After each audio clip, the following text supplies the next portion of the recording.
வங்கிகள் தங்களது வாடிக்கையாளர்களுக்கு வீட்டுக்கடன், வாகனக்கடன் மற்றும் தனிநபர் கடன் வழங்குவது உண்டு. அதற்கென தனி வட்டியும் வசூலிப்பார்கள்.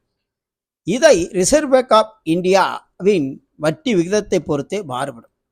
இந்த சூழ்நிலையில் ரிசர்வ் பேங்க் ஆஃப் இந்தியா தனது ரெப்போ வட்டி விகிதத்தை 6% 5.5% அதாவது 0.5% குறைத்துள்ளது. இதையடுத்து இதன் பயன்பாட்டை தங்களது வாடிக்கையாளர்களுக்கு வழங்கும் விதமாக பொதுத்துறை வங்கிகள் தங்களது வட்டி விகிதத்தை குறைக்க துவங்கியுள்ளன.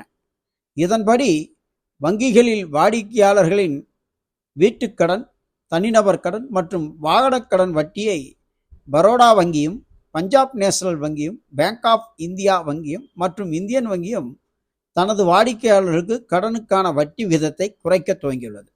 இதையடுத்து மேலும் பல வங்கிகள் தங்களது வாடிக்கையாளர்களின் வீட்டுக்கடன், வாகனக்கடன் மற்றும் தனிநபர் வட்டி விகிதத்தை குறைத்து விரைவில் அறிவிப்பை வெளியிடலாம் என எதிர்பார்க்கப்படுகிறது.